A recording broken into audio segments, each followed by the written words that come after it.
पंतप्रधान नरेंद्रजी मोदी यांना 32 आंतरराष्ट्रीय सन्मान हे आतापर्यंत मिळाले।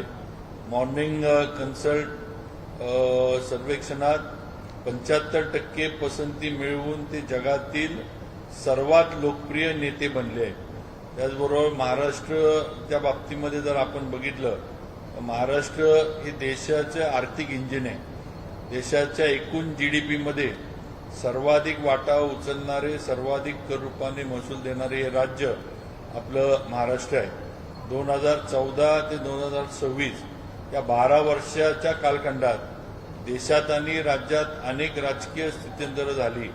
केंद्रात पूर्ण बहुमताचे सरकार आले तर महाराष्ट्रातील सत्ता संघर्षानंतर अनेक अंक पाहायला मिळाले। या पार्श्वभूमीवर गेल्या 12 वर्षात केंद्र सरकारने महाराष्ट्राला हे केवळ राजकीय चष्म्यातून बघितलं नाही तर पायाभूत सुविधा, उद्योग, कृषी, रेल्वे आणि थेट निधी वाटप या निकषांवर तटस्थपणे घेतलेला निर्णय आपल्याला बघायला मिळतात।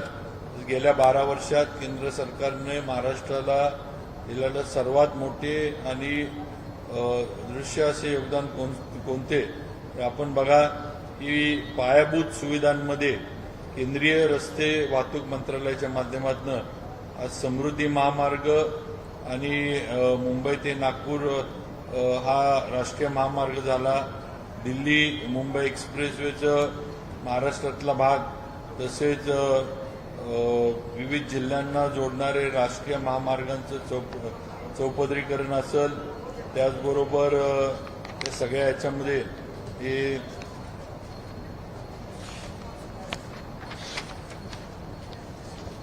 इन्फ्रास्ट्रक्चरमध्ये गेल्या 12 वर्षात हजारो किलोमीटर नवीन राष्ट्रीय महामार्ग आपल्या राज्यात तयार केलेत।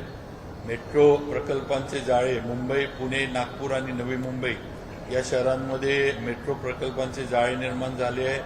Atal Setu, Mumbai trans harbour link ज्याला आपण म्हणतो, हा एक अतिशय उपयोगी आणि एक सगळ्यांच्या सोयीचा हा एक फार म्हणजे कधी आपल्याला वाटलं नव्हतं, पण आज हा सुद्धा अटल सेतू सुद्धा आपल्या नागरिकांच्या सेवेमध्ये आज हा सगळा रस्ता रुजू झालेला आहे। पहिली high speed Vande Bharat train महाराष्ट्राला मिळाली आहे।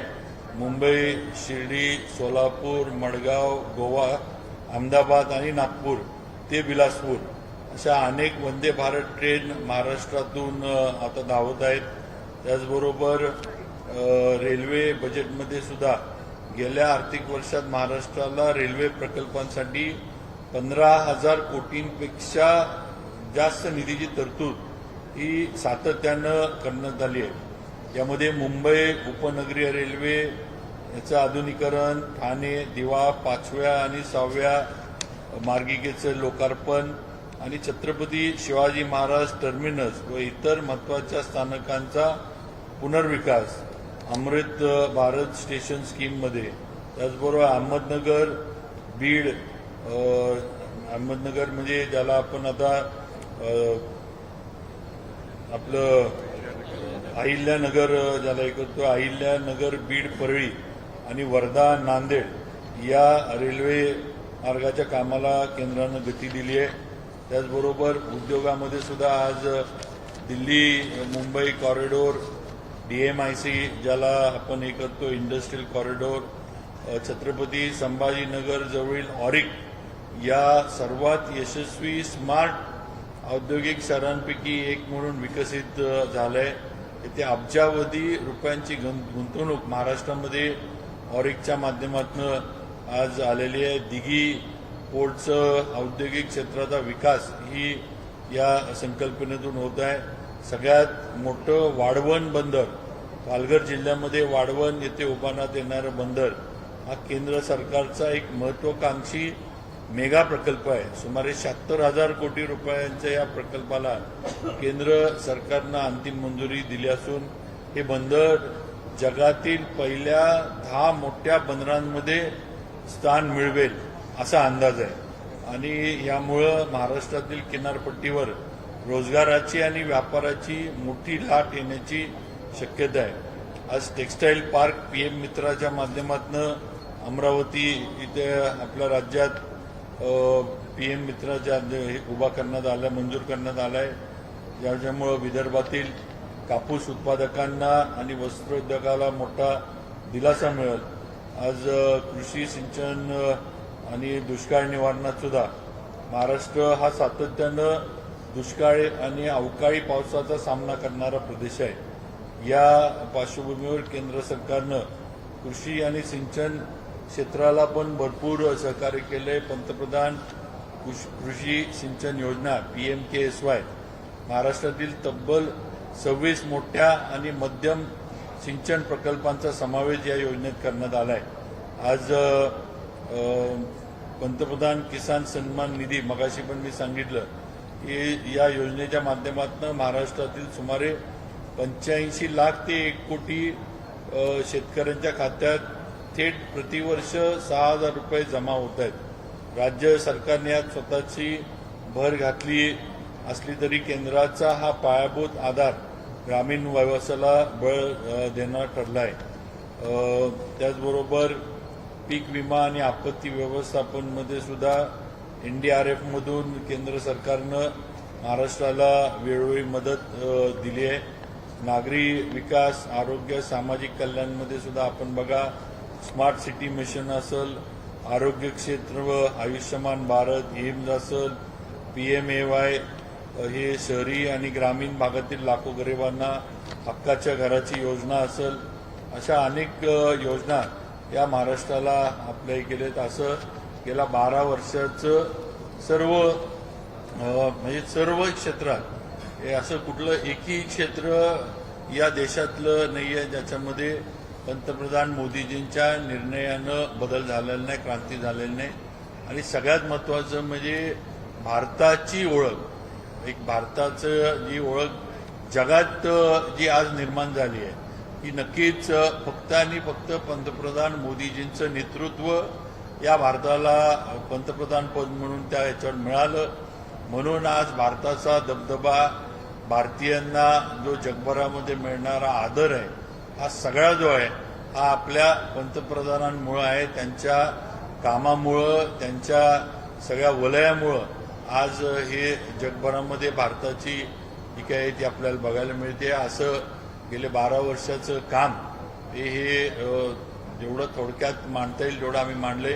तर याच्यापेक्षा पण फार मोठं काम पंतप्रधान मोदीजींचं आहे, चालू आहे. आपल्या इकडं सुद्धा केंद्र सरकार, राज्य सरकारच्या जिल्ह्याचा विचार केला तर सातारा मेडिकल कॉलेज आता अंतिम टप्प्यात आले, त्याचं आपण हे करतोय. बाकी आपले सैनिक स्कूलचं नूतनीकरण दुसरा टप्पा आता त्याचा सुरू झाला आहे.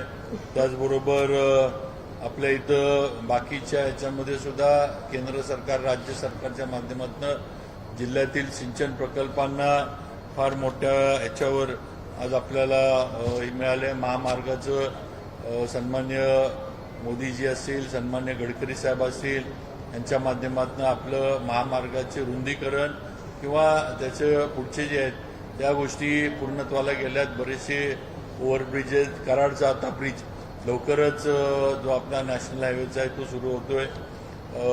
अजिंक्यतारा आपलं साताऱ्यातलं प्रकल्प असेल, किल्ल्याचा, तारा राणींची, शाहू महाराजांची, येसूबाईंची समाधी असेल, याला दिलेला निधी असेल, अशा अनेक खंडाळा टनल, हे आज आपला एक टनल ओपन झाला आहे, लवकरच दुसरा टनल पण आपला ओपन होतोय. हे सुद्धा टनलचं, बोगद्याचं काम जे आहे खंडाळ्याचं, ते केंद्र सरकारच्या माध्यमातून, केंद्राच्या मदतीमुळं आणि सहकार्यामुळं आज सातारकरांसाठी झाले. सातारचा IT पार्क आज राज्य सरकारच्या माध्यमातून दिला आहे, त्याला सुद्धा राज्य सरकार असेल, केंद्र सरकार असेल, त्याला पुढे सुद्धा मदत करणार आहे.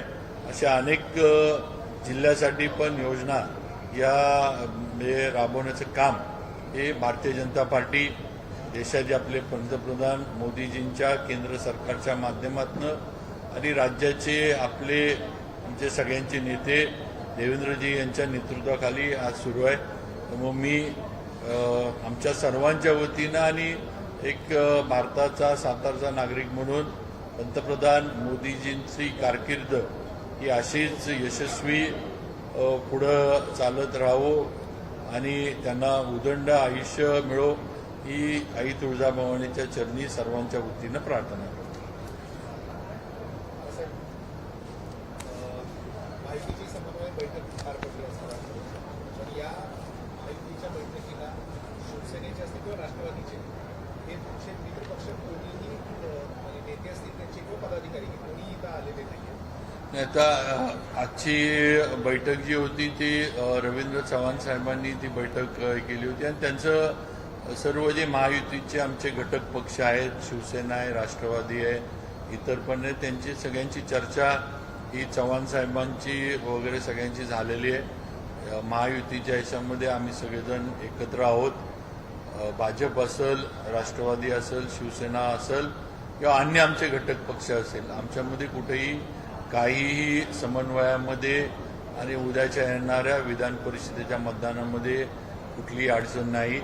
सर्व महायुतीचे नेते, मंत्री, आमदार आणि मतदार, जिल्हा परिषद, पंचायत समिती आणि नगरपालिका, नगरपंचायत हे मोठ्या प्रमाणावर म्हणजे सगळी ती मतं तर आम्हाला आमच्या भाजपच्या महायुतीच्या उमेदवाराला मिळतील. पण आम्हाला खात्री आहे की जो आमचा महायुतीचा आकडा आहे त्याच्या पुढं जाऊन आम्हाला मतं आमच्या उमेदवाराला नक्की मिळतील याची आम्हाला गॅरंटी आहे. तुम्ही एकीकडे म्हणताय अडचण काहीच नाहीये महायुतीमध्ये, मात्र काल शंभूराज देसाई स्वतः म्हणाले की कोणत्याही बैठकीचं निमंत्रण त्यांना मिळालेलं नाही आणि त्यामुळं मी कुठल्या गाडीत कोणत्या गाडीत बसू असं अशा पद्धतीचा त्यांनी उपरोधक टोला मारलाय. काय सांगा? नाही, असं हे नाही आहे. कारण मी आपल्याला सांगितलं की शंभूराजेंचं आबा असतील, संजीवराजे असतील, त्याचबरोबर आमचे प्रदेशाध्यक्ष रवींद्र चव्हाण साहेब असतील, यांची चर्चा होऊनच सगळे झाले. परत शंभूराजांशी मी स्वतः त्यांच्याशी मकरंदाबांशी माझं फोनवरनं बोलणं झालं, संजीवराजांचं माझं बोलणं झालं, इव्हन आपले ग्रामविकास मंत्री जयकुमार गोरेसाहेब पण त्यांच्याशी बोलले.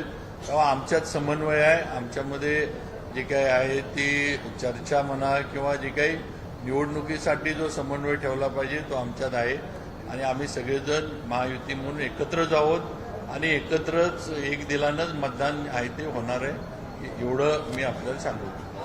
एक वेगळी आठ शिवसेना आणि राष्ट्रवादी आजच्या बैठकीच्या बाबतीमध्ये मी सुरुवातीला सांगितलं की रवींद्र चव्हाण साहेबांचं आणि शंभूराजे असतील, मकरंदाबा यांची चर्चा होऊनच आजच्या बैठकीचं जे आहे ते नियोजन करण्यात आलेलं आहे. बाबा एक वेगळी आठ ठेवण्यात आली आहे राष्ट्रवादी आणि शिवसेनेच्या पक्षाकडून अशी सूत्रांची माहिती आहे. जिल्हा परिषदमध्ये दोन्ही पक्षांना सत्तेत घ्यावं आणि 6.25 वर्ष हे विभागणी मतदान केलं जाईल असं सदस्यांचं म्हणणं आहे. ही अट जी आहे ही तुमच्याकडे झालेली आहे. अजून आमच्याकडे काय अशी कुठली अटी शर्ती आमच्या महायुतीमध्ये नाही आहेत आणि ते आम्ही सगळे एकत्रच आहोत. त्यामुळं जरी काही असलं हे तर पुढं देवेंद्रजी फडणवीस आहेत, एकनाथ शिंदे साहेब आहेत आणि सुनेत्रा वहिनी आहेत, यांच्या माध्यमातून काही जे काही निर्णय असले तर ते पुढं या सर्वांच्या माध्यमातून होतील.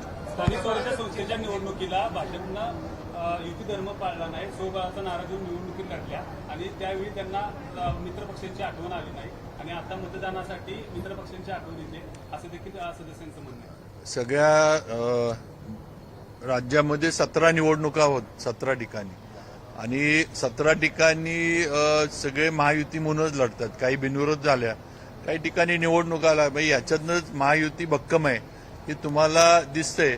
आता हे जे काही असे उगाच अफवा, काय तर वावड्या उठवण्याचं आणि गैरसमज पसरवण्याचे प्रकार आहेत, बाकी काय नाही. धन्यवाद. अजून देखील मंत्री शंभूराज देसाईंची नाराजी दूर झालेली नाही. त्यांचा विरोध आपण त्यांना काय हे बघा, शेवटी महामार्ग आणि होणं गरजेचं आहे आणि शक्तीपीठ महामार्गाचं पण स्वतः मुख्यमंत्र्यांनी या महामार्गाबद्दल फार म्हणजे लक्ष घातलेलं आहे. कारण त्यांचं जसा समृद्धी महामार्ग त्यांचं एक काय म्हणायचं महत्वाकांक्षी प्रकल्प होता तसा आहे व लोकांनी किंवा शेतकऱ्यांनी ॲक्विजिशनच्या बाबतीमध्ये त्या ॲक्विजिशनला मिळणारी रक्कम आहे ह्याच्याबद्दल काय हरकती असलं तर त्यातनं योग्य मार्ग निघेल. पण विरोधक जे आहेत हे नुसतं भांडवल करतात.